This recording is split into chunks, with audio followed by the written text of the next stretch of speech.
How's it going, everyone? In this video, I want to talk a little bit about what Jim Ryan noted on the official PlayStation podcast, noting publisher participation in regards to the PlayStation Plus library. A lot of questions arising on how big the library of games is going to be. Actually, not how big the library of games, rather the quality of the library of games and which publishers will be present. It looks like a lot of them.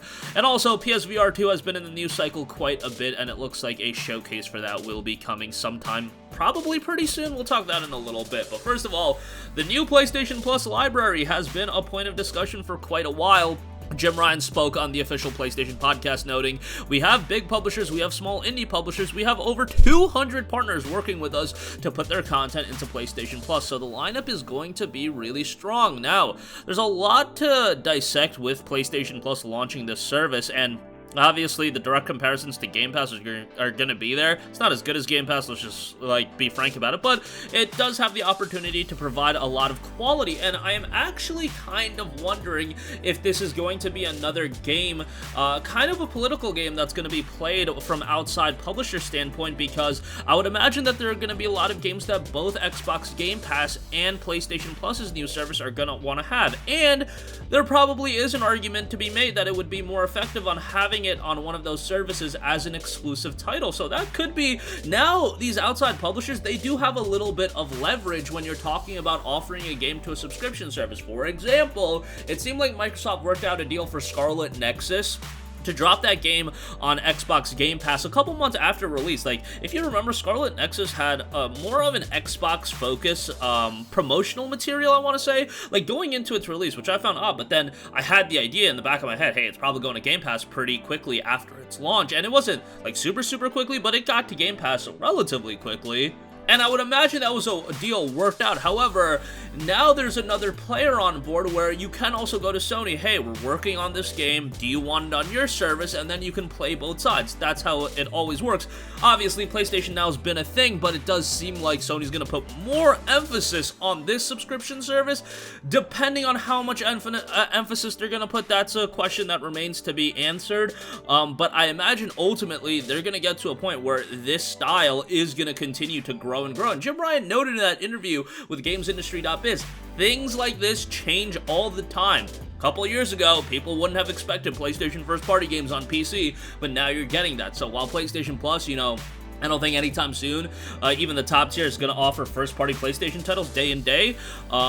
Things are ever evolving, and you need to have a couple publishers on board, and at the end of the day, you need to have a lot of publishers on board, I should say, and at the end of the day, Microsoft probably isn't going to be paying every single publisher to make their games exclusive to just Game Pass. That's not really the game they're playing. They're acquiring studios and everything like that, but having the support of a lot of different publishers and indie developers as well. Like, if you look at Game Pass, they get a stream of solid lower key titles that just come on the service. Weird West isn't an indie game, but it is a game published by Devolver.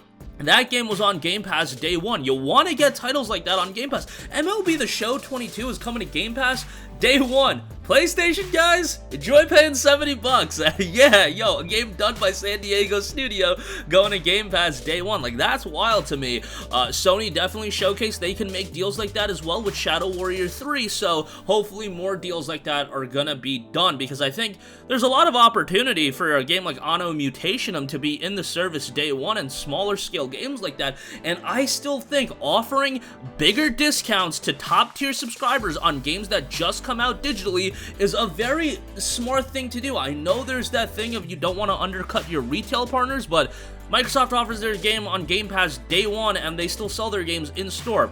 I don't understand why you can't work out a deal where top-tier PlayStation Plus subscribers, let's say, get 40% off of Ghostwire Tokyo or 30% off. They already do something similar to this where Ghostwire Tokyo, you could have pre-ordered it for like 10% off, but 10% ain't nothing.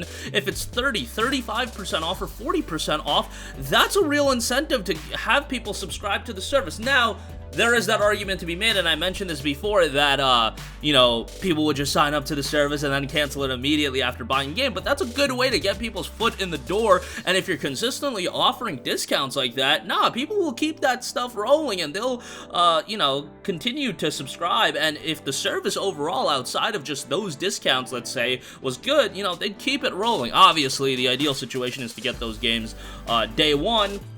But if Sony doesn't want to go into that right now, I think there is that opportunity to offer 30-40% off to subscribers, or maybe like a loyalty program. If you're on like a 1-year subscription, you get the discounts. I don't know. There's a lot of things they can do, and I just think Sony just kind of slapped this together, and like, even if you don't want to go day one games, I think there is a little bit more you can do. And again, this is going to be an evolving thing. It's not like what it is today or what it's going to be in June is going to be what it is forever. So a lot of things could change in the drop of a dime. They could do something where they create their own downloadable game service on PC as well, where their first-party titles are downloadable on PC that they do put on PC. The library of games just isn't that strong yet, so you really can't do that yet. But in the future, I could easily see something like that happen as well. Alright, moving on from that, just do want to note this quickly. PlayStation VR 2 Showcase looks to be somewhat imminent. Tom Henderson noted on Twitter, Sony sent out a new email yesterday named Introducing PSVR 2. There was a similar email a couple of weeks prior to the PS5 pre-launch 2. It could indicate there are plans for a PSVR 2 showcase soon as both Game Over Greggy and Jeff Grubb had heard. Game Over Greggy is Greg Miller's Twitter account. Yeah, like PSVR 2, obviously. I think most of us are expecting it to see it in early 23.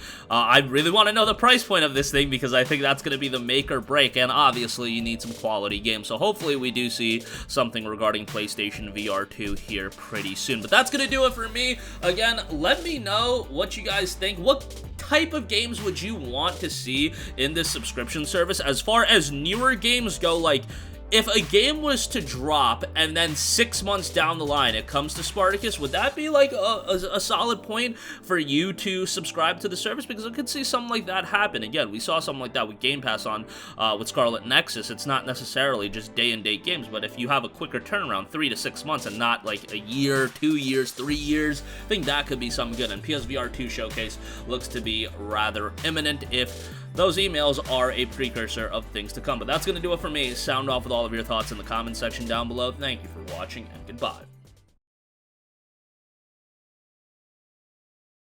Hey guys, we hope you enjoyed the video, and if you did, make sure to hit the subscribe button, and if you're already subscribed, do us a favor and hit the bell icon. This way you'll be notified whenever we post a new video. That's the best way to keep up with all of our uploads, and we usually try to upload 2 videos a day. And with the bell icon hit, you'll be notified whenever we do upload a video. As always, thanks for watching.